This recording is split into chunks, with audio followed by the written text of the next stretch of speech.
তৈরি হয়েছে ঝাঁ চকচকে পিচ ঢালাই রাস্তা, আর সেই রাস্তার উপরেই এখন মানুষ ফেলে দিচ্ছেন বাড়ির আবর্জনা। কারো হাতে ঝাঁটা, কেউ আবার বেপরোয়াভাবে আবর্জনা ছুড়ে দিচ্ছেন রীতিমতো সিসি ক্যামেরার সামনেই। Barabazar road, Baghmundi road, Tata road থেকে কালীতলা, যেদিকেই তাকাবেন চিত্র এক। লালিমতি বালিকা বিদ্যালয়ের সামনেও ফেলা হচ্ছে পচা গলা বর্জ্য। দোকানদাররাও দোকান পরিষ্কার করে আবর্জনা সোজা রাস্তায়।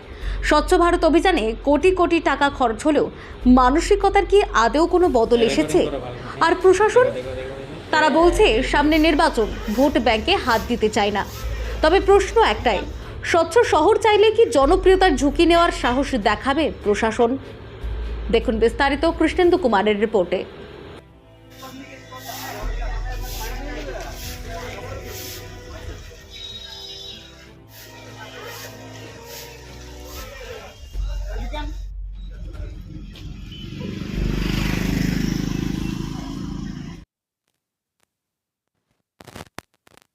ওই স্যানিটেশন অ্যারেঞ্জমেন্টের মানে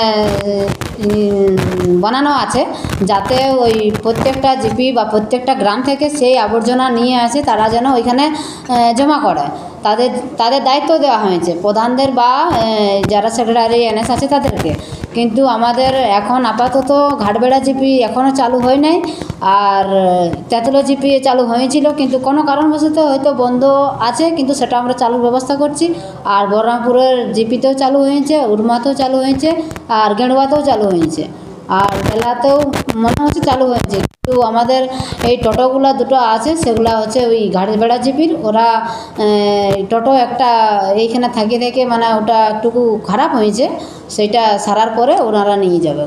এই যে যেটা মাসুল আদায় দোকানদার কাছ থেকে, দোকানদার দিচ্ছে, দোকানদার যে রয়েছে টাউনের মধ্যে, মানে 1 মাস চালানোর পরে ওনারা বলেছে যে আমরা সেটা দিব। আমাদের বহরমপুর জিপি যারা আছেন তারা বলেন যে আমরা ওইটা পঞ্চায়েত স্টাফ থেকেই ওই আদায়টা করে নিয়ে তাদেরকে দেব।